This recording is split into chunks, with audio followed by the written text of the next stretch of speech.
नमस्कार मित्रों। आज के इस वीडियो में हम जानेंगे बैंक समाधान विवरण कैसे बनाते हैं। तो प्रश्न इस तरह से है, निम्न सूचनाओं से 31 मार्च 2018 को प्रदीप कुमार का बैंक समाधान विवरण बनाइए। रोकड़ पुस्तक में 75,000 रुपये डेबिट बाकी थी। पासबुक से मिलान करने पर निम्नलिखित अंतर ज्ञात हुए। 12,000 रुपये का एक चेक संग्रह के लिए जमा किया गया था, उसकी राशि अभी तक जमा नहीं हो पाई।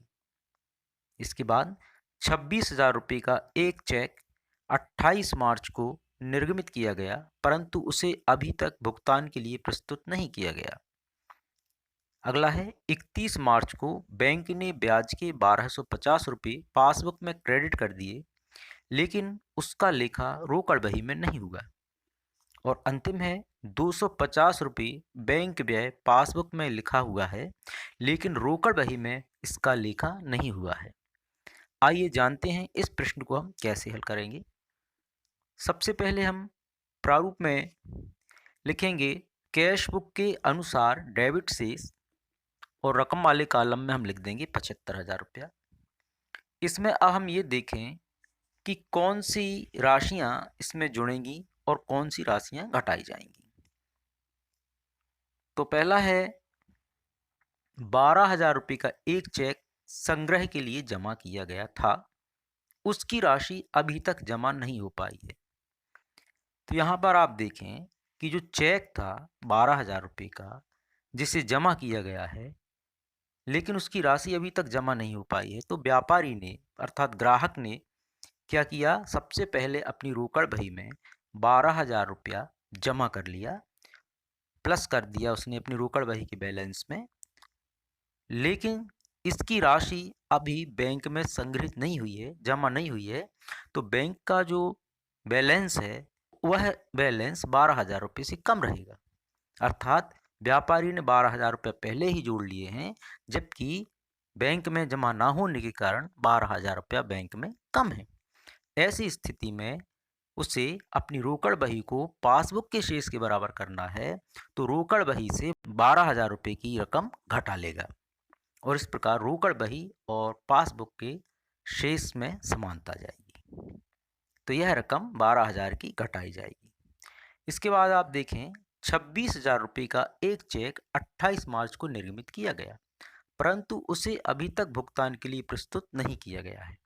तो यह जो चेक है ये निर्गमित किया गया है, अर्थात व्यापारी ने किसी ग्राहक को 26,000 रुपये का चेक काट कर दिया, तो उसने अपनी रोकड़ बही में क्या किया, 26,000 रुपया घटा दिए।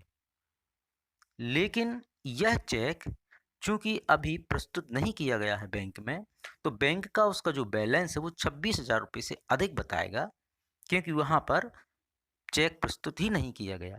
ऐसी स्थिति में जब कैश बुक और पासबुक का मिलान किया जाएगा, तो कैश बुक 26,000 रुपये से कम होगी और बैंक में 26,000 रुपया चूंकि अधिक होंगे, इसलिए बैंक के बराबर शेष करने के लिए रोकड़ बही में 26,000 रुपया जोड़ दिए जाएंगे।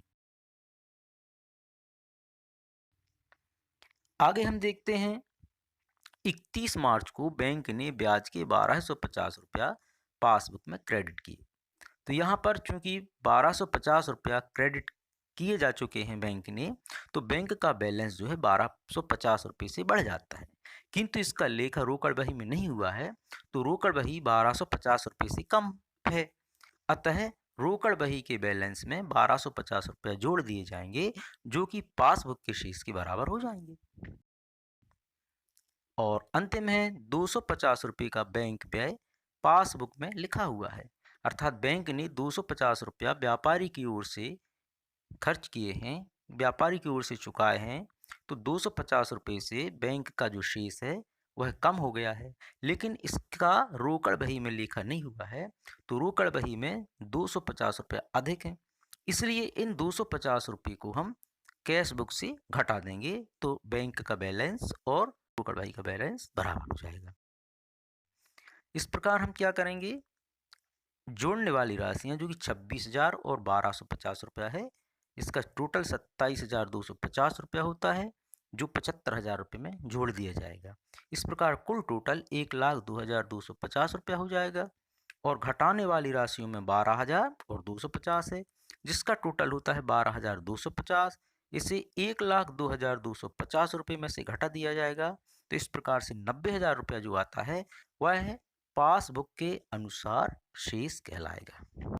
मिलते हैं किसी अगले वीडियो में, तब तक के लिए नमस्कार।